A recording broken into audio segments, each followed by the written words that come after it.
Thomas Maldwyn Pryce, also known as Tom Pryce, was always a hot topic in the racing industry because of his controversies and rumors. Let's see what a local mechanic has revealed about his highly possible transfer if he hadn't left the world in that tragic accident. Tom was born on 11 June 1949 in the classical town of Ruthin, Denbighshire, Wales during the post-World War II era. His father, Jack Pryce, who had served in the Royal Air Force, was then a local police officer, and his mother, Gwyneth Pryce, was a housewife. His life wasn't easy right from the start, as he lost his elder brother at just the age of 3 and remained his only child for his parents before they fostered a young girl called Sandra for a while. Known as Meld among his childhood friends, Tom had an exciting interest in automobiles, especially cars, right from the beginning of his life. Some of the credit here also goes to his father, who regularly operated on cars and indirectly inspired Tom to do the same, only at a much different pace. He told his parents about his aspirations of becoming a racing driver and was very well received by his parents, who, despite coming from a modest background, knew the potential of the field. And yes, like any other future F1 driver, Pryce had a role model too. It was none other than Lotus's famous Scotting driver Jim Clark. But stepping into the racing world and especially making a good impression wasn't easy for Tom. Coming from a not-so-wealthy family, he constantly faced significant financial constraints. Unlike the rich kids who could afford extensive karting and junior F1 careers, Tom had to rely solely on his talent and the sponsorships he would get to climb the ladder. But he was tough, determined, and ready to face everything that came between him and the road to success. Pryce's first steps into motor racing came at the age of 20 when he raced with the ex-Lotus team driver Trevor Taylor. Since then, Pryce only knew the way ahead. Consistently winning races in the Formula 5000 series had made him a well-known star on the local circuit. Soon, he was competing in the Daily Express Crusader Championship, which was held by motor racing stables for school kids. The cars used in the race were a Lotus 51 Formula Ford, and the entry fee was €35 a time, which Tom obviously didn't have.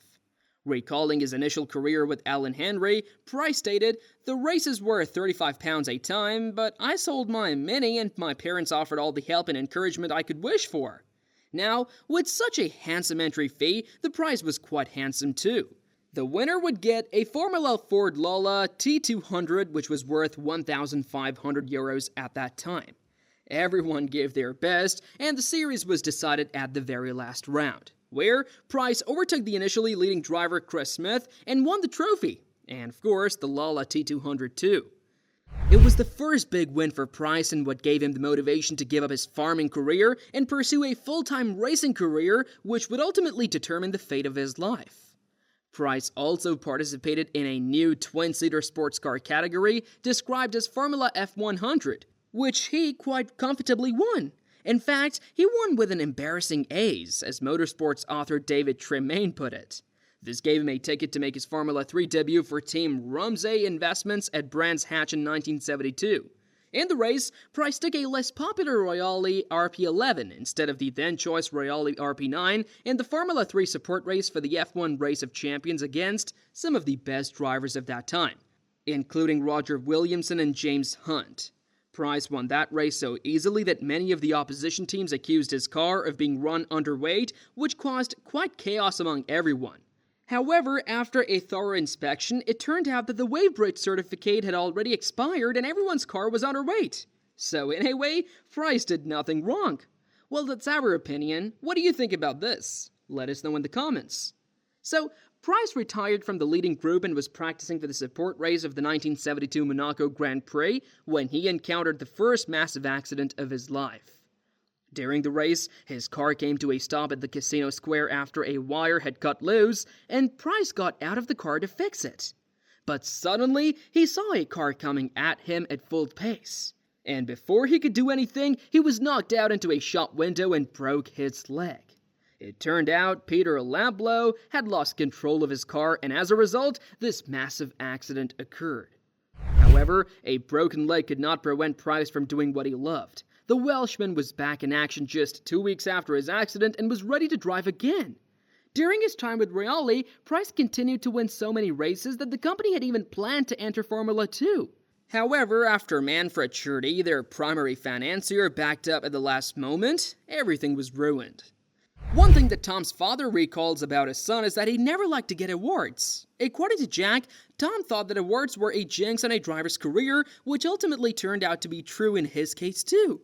At age 25, Tom Pryce entered Formula One, the highest category of racing circuit defined by the FIA, with a newly formed team, Token, in 1974. However, his debut could not have been worse at the BRDC International Trophy, where he was the slowest of the 16 competitors due to the lack of an airbox and an engine cover combined with his inexperience with the new car. The Welshman also debuted for the World Championship at the 1974 Belgian Grand Prix, but was unable to finish and came 20th. As a result, he was even denied entry to the 1974 Monaco F1 Grand Prix, since he was inexperienced as per the standards. As a result of his drive in Monaco and a not-so-good Formula 2 spell, Pryce was signed up by the Team Shadow as a replacement for Brian Redman. Making his debut for the team in Holland, Pryce performed amazingly well for the team and was constantly in the news for his fast finishes and collisions too. However, by the start of 1975, Pryce's career was subject to much speculation. The market was filled with rumors linking him with a drive at Lotus, a well-known team that was struggling with limited finances and looking for a cost-effective exchange.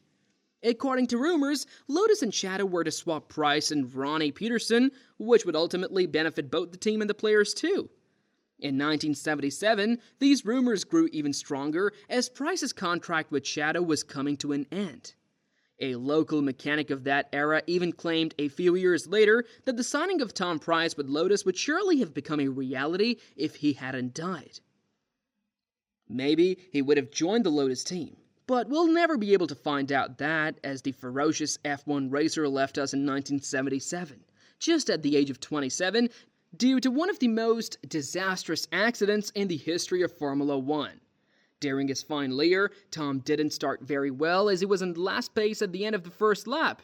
However, he slowly started to climb up the rankings and moved to 13th place by the end of the 22nd lap.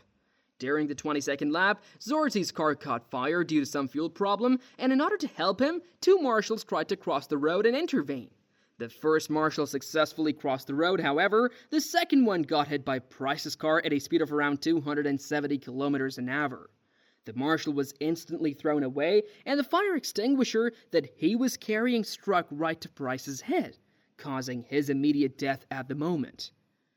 Pryce's wife, Fenella, whom he had married 2 years before in 1975, then went on to run an antique shop in Fulham, London, with Janet Bryce, and later moved on to France. The disastrous death of Tom Pryce came as a shock to the whole racing world, especially his wife and his parents. His body was buried at St. Bartholomew's Church, the place where he had married Nella 2 years earlier. Tributes were paid to him from everyone alike, including his fans, friends, and even competitors. David Tremayne even named his son after the Welshman to pay him honor. Moreover, a Tom Pryce Award was initiated to reward Welsh personalities who have made a significant contribution to motoring or transport. Today, let's mourn the unfortunate fate of Tom Pryce by learning crucial life lessons from him and believing in our abilities to achieve our goals. His body may not be with us today, but may his soul rest in peace. Make sure to like the video and subscribe to our channel to keep getting such inspirational videos from the racing world. Also, let us know what your unforgettable moment is related to Tom Pryce and pay him your respect. We'll see you soon.